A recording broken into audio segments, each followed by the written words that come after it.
I think this is not only obviously the biggest fight of Terence Crawford's career, but in a career that's filled with almost nothing but huge fights, this is the biggest fight of Canelo Alvarez's career. A lot stronger, and I think he's going to have better endurance. Not being able to boil himself down like that, and even though it is a huge jump, I think we lose sight of the fact of how much he had to boil down and how gaunt he looked at 140. You said you don't think, or you don't look into the weight difference. Why? When you know how to box, when you're as skillful as Terence Crawford is, weight don't really matter much. As anticipation builds for the blockbuster clash between Canelo Alvarez and Terence Crawford, Max Kellerman has issued his closing thoughts on the matchup. Part of Netflix's premier broadcast crew for this historic event, Kellerman brings his trademark insight and deep knowledge of boxing history to what many view as one of the sport's defining nights. A great chin. But in terms of, if you want to go skill for skill, especially the recent version of Canelo, who's had to turn into a seek and destroy guy, who had to learn as his career went on to cut off the ring and not just follow guys around. Like Lara, Trout, Floyd, he followed those guys around. He had trouble because he's really a natural counterpuncher who wants you to come to him. But in recent years at super middleweight, he's gotten really good at cutting off the ring. Again, last fight notwithstanding. So as an overall suite of skills, recent vintage, it's been Crawford. But Canelo also is skilled and has a larger skeleton than Crawford. No matter what they weigh, Canelo's the bigger guy. Kellerman has gone all in, calling Alvarez versus Crawford the most viewed championship bout in nearly half a century. He likens the hype to Muhammad Ali's famous 1978 rematch with Leon Spinks, which drew about 90 million viewers. With Netflix at the helm, Kellerman insists this isn't just another mega fight, but a landmark shift in boxing's reach and revenue model, projecting an audience far larger than conventional pay-per-view numbers. But like, where would you rank this fight out of your top 3 to 5 of all the boxing fights you've called, you've experienced, you've watched? In terms of the magnitude of the magnitude, fight? Yeah. I mean, of the fights that I've called ringside, it might turn out to be number 1. I've done Pacquiao fights, I've done Mayweather fights, I've done Anthony Joshua against Klitschko, those are big fights, but this will, listen, because of Netflix, this will be the most watched fight, championship fight, in almost 50 years. This is gonna be, because Muhammad Ali fought Leon Spinks in the rematch in 78, and they did 90 million TV sets, 90 million. And since then, what has even come close? The biggest fights have all been on pay-per-view, and they do 2 million buys. Oh my God, 4 million buys, Mayweather Pacquiao. As I keep saying, if 5 people per TV set watch, that's 20 million people. This is gonna do multiples of that. So, so when you look at it from like a commercial point of view, it'll easily be the biggest boxing. At a press conference, promoter Dana White revealed that Kellerman will return to commentary for Netflix's broadcast of Canelo versus Crawford on September 13, 2025. The longtime analyst recognized for his work on ESPN and HBO will team up with John Anik and Hall of Famer Andre Ward live at Allegiant Stadium, calling it the perfect storm. Kellerman celebrated his comeback and underscored that both Alvarez and Crawford are elite pound-for-pound fighters. He even stated that Crawford currently holds his top spot, noting how rare it is for 2 athletes of such standing to collide. Historically, only a couple dozen fighters have reached that level, and both men now belong to that exclusive club. I'm going to bring up the first member of our broadcast team. He is the best boxing analyst in the sport. Ladies and gentlemen, Max Kellerman.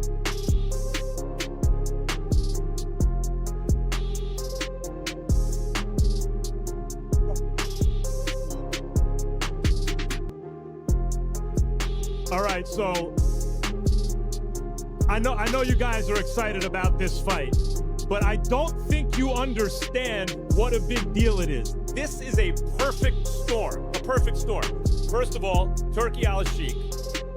We're lucky he happens to be a boxing fan. None of this happens if he doesn't happen to be a boxing fan. It's just none of us are here. Nick Khan, the best in the business. Dana White. Dana White is the greatest combat sports promoter of my lifetime. And it's his first ever boxing promotion. So that's who's behind what you're gonna see. You know who's the best pound for pound fighter in the world? The most recent one. Bud Crawford. Apologies to the monster and Usyk. Bud Crawford has my vote for best pound for pound. Who was the best pound for pound before Bud? Canelo Alvarez, universally recognized that way. But it's not just these two guys, the last two best pound for pound fighters in the world. There haven't been that many. Before Canelo, who do you have? Before Canelo, Floyd or Andre Ward, Floyd Mayweather. Before, you could take the lineage back. There have only been, I don't know, 25 or 30 fighters who ever lived who you said that's the best pound for pound fighter in the world. These are two of them, the last two. And they're gonna fight in Las Vegas on September 13th. Canelo is 62-2 with 2 draws, 62-2-2. So was Marvin Hagler when Sugar Ray Leonard moved up to fight him and they produced one of the biggest spectacles in the history of boxing. This fight is a perfect storm. I could not be more excited to be a part of it. Timothy Bradley Jr. foresees the opening stanza of Alvarez versus Crawford as more tactical than explosive, a high-level chess match rather than a brawl. He expects both boxers to exercise caution early, feeling out rhythm, timing, and distance. Bradley points out that Crawford typically starts patiently, setting traps, while Canelo uses the first few rounds to adjust to his opponent. His advice to fans: expect a measured first round as both men gather information before unleashing heavier offense later. Feel his punching power as well. In the beginning, it's all the position balance. Like both guys are trying to get balance and trying to find their rhythm. Understanding their distance to where they can punch and at the same time avoid getting hit. It takes Crawford a little bit more time than I would say Canelo to get right to it. Canelo, although he is a prolific counterpuncher, fantastic counterpuncher, he tends to find his spots a lot quicker. And the indication of that is when, if you look at any of the boxers that Canelo has faced, Trout, even Danny Jacobs, even when he fought against Charlo, you just check out the first round. He usually takes off, just feels the power, cruises, see what these guys know, couple of feints, level changes, just gathering information, right? Crawford does the same and similar things. So I think the first round's gonna be a real calm and cautious round by both fighters. But in the second round, Canelo's gonna start applying that pressure, man. Pre-engagement with Crawford is a little bit more difficult than a Charlo, okay? And let me explain this. So pre-engagement is the movements before you get into that sweet spot, which is mid-range, to be able to let your hands go, right? Both guys are trying to counter each other's movement. Both guys are looking at each other's, hands, trying to anticipate what they believe is going to come next. During those periods right there, Crawford is one of the best at it, okay? Because he's smart, he's cerebral. Like a fighter to a fighter, we can feel when another fighter is like, oh, he's on my rhythm. WBC lightweight champion Shaka Stevenson remains adamant that Bud Crawford will not only beat Canelo, but may even stop him. He repeatedly cites Crawford's speed, ring IQ, and southpaw stance as decisive advantages, warning fans this could look like a one-sided masterclass. Stevenson first voiced this prediction back in 2021 and has only reinforced it since, saying Crawford's accuracy and adaptability make him the logical favorite in such a high-stakes duel. I think Bud gonna pick Canelo. I think he's gonna cook him. I think Canelo a hell of a fighter, but I think Bud just got other two to beat. You don't think the weight difference is gonna be too big of an advantage? I think y'all make that something, in certain fights. Boxing makes it something. Like if this was like a Benavidez, he's actually a lot bigger than Bud, so that would apply. But I feel like with Canelo, he's physically kind of big, but like height-wise, yeah, he's kind of small. So I don't think so, man. I think that's possible. Like, I'm not saying that it's going to happen, but I think it's a possibility if Canelo gets to acting out of line and not understanding that bud can crack too. Crawford's unanimous decision over Israel Madrimov at 154 pounds added far more than another title. In his debut at that weight, he captured the WBA junior middleweight belt, becoming a 4-division champion and the first male fighter of the 4-belt era to achieve undisputed status into division super lightweight and welterweight. The win proved his ability to carry elite timing, defense, and ring IQ into heavier classes against naturally stronger foes. Madrimov's physicality was neutralized by Crawford's patience and precision, reaffirming that he thrives not merely survives at higher weights and cementing his reputation as one of boxing's most versatile and dangerous competitors. August of 2024. He spent from 2018 until August of 2024, right? 6 years at 147. Okay, and he's had 8 fights at 147, all knockouts, and 1 fight at 154, which is a unanimous decision over Israel Madrimov. So you can make a case he's actually a welterweight jumping to 168, but he did make a pit stop at 54 and became a champion. So we have to acknowledge that, because that goes into his accomplishment bags. That makes him a 4-division champion. So the concern is Terence Crawford jumping up in weight. This is a weight class that Canelo Alvarez has now been in since 2020. He's been at this weight for 5 years when he made his debut against Caleb Smith. But remind you, he fought against Danny Jacobs at 160 in 2019. Then in November of 2019, he jumped to 75 and fought Sergey Kovalev, then came back down to 68. So it's doable, right? But with that said, everybody's concerned with the weight and how Terence Crawford puts on the weight. So let's explain it. As you see the new photos that Terence Crawford has leaked, Terence Crawford has lean bulks. Okay, as you see here, Terence Crawford did, right? He has lean bulk, okay? He put the bulk on in his weight, in his legs, and in his shoulders. Trainer Dave Caldwell underscores Crawford's rare versatility, especially his effortless stance switches and footwork that let him dictate range. Caldwell calls Crawford's leg movement one of his most overlooked strengths, enabling him to create angles, frustrate rivals, and control tempo.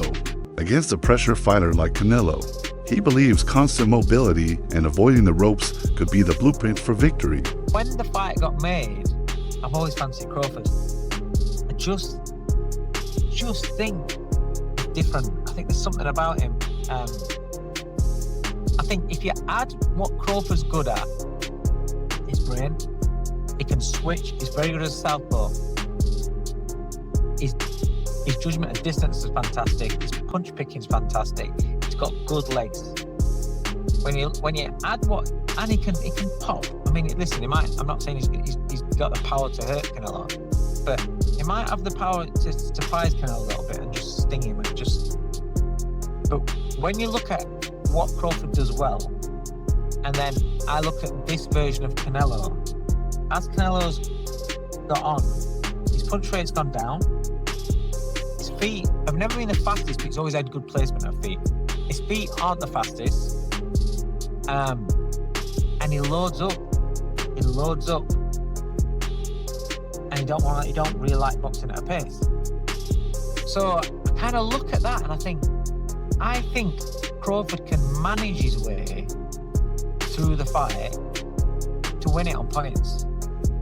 I think he can manage moments, tough moments. When Canelo detonates a big shot on him, he's going to know about it because Crawford's been out before. When Crawford gets hit, he does get hit. That's why he's exciting. But he does get hit. So that means that Canelo could land on him. I just think that Canelo will land a bomb and Crawford knows enough to tie up, to get off at an angle. Veteran coach and analyst Teddy Atlas adds that Crawford hasn't learned how to lose. Describing a mindset of unshakable resolve, Atlas says Crawford pairs elite speed, defense, and adaptability with a mental steel that refuses defeat. This inner edge's belief under fire is what elevates him beyond mere physical talent and makes him so dangerous when the stakes are highest. Crawford, his composure gonna be like the moment a punch lands on him from Canelo. Are you kidding me? Take that question back. Yeah, why? Because you're talking about Crawford. He's playing weight classes. He's the most composed guy. And what, you don't think he'll be prepared? You think it'll be a shock to him? No. You think it'll be, oh my God, I didn't realize what I was getting myself into. That ain't happening with Crawford. He knows exactly what he's getting himself and why. He's the one looking for it.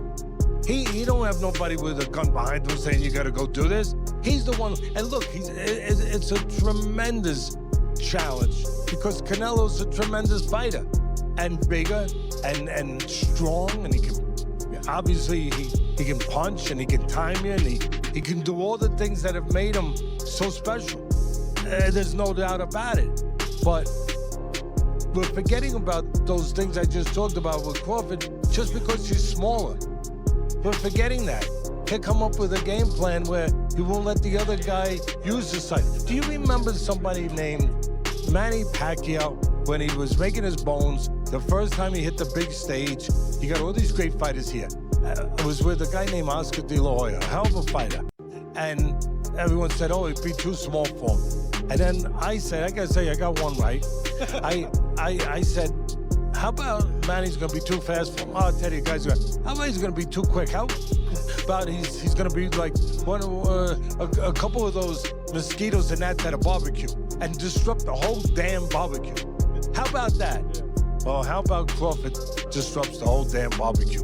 Commentary on Canelo, meanwhile, often swings to extremes, either questioning his regime or praising it without nuance. Critics cite catchweights or supposedly safer opponents, while Canelo argues great fights need a willing men and that many rivals step up simply to survive. It's just a fact. Canelo has fought the who's who, sure. Were all of them in their prime? No, but that's not his fault. He moved up in weight to fight some people. He sought out difficult opponents and matchups. You know, the same way he was like, oh, Floyd didn't necessarily fight some of the best names in his resume at the best time in their career. Not his fault. Floyd went up and sought people out. So Canelo's sitting there like, yeah, I don't give a shit. And he's pretty much the only guy that can really say that, right? I feel I'm the best, and that's it. I don't focus on if the people say or put me in the first position, I'm the best. I feel I'm the best. I'm doing because I love boxing. I call Canelo out because, like I said, he the last great fighter amongst the era that surpassed us. This is my mega fight. This is my moment. You didn't have much interest in this Crawford fight. You were saying that there wasn't much in it for you, and you pointed out that people will say that he was too small. What changed? I think he's one of the best fighters for more fun. No, he accomplished a lot of things too. Mexican with the American fighter is always big. When he fights you at Allegiant Stadium, Canelo's like, I knew the money was crazy. That's why he's like, yeah, I knew that. The Mexican fighter versus the American fighter. Canelo can draw Allegiant Stadium.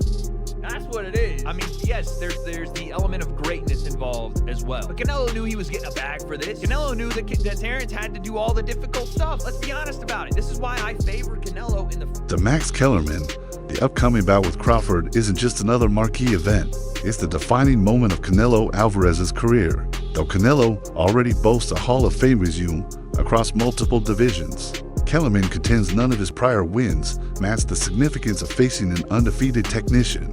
Like Crawford, he believes the result will either elevate Canelo to an untouchable legacy or leave lingering doubts about his ability to conquer the sport's ultimate test. One thing about Canelo is he's been in a million big events. And I'm going to ask him about this just between you and me when he gets here. Don't tell him. But has he ever been in a bigger fight than this one? Is this everyone knows this is easily the biggest fight of Terence Crawford's career. But has he ever been in a fight as big as Canelo Alvarez, who's been in a million huge fights? Floyd Mayweather, that was huge and that was Floyd, but he was young then. He was young and he wasn't going to be in front of, 50 million people worldwide. Because this ain't a pay-per-view. This is available to everybody. I think Triple G, those were big fights, but not like this.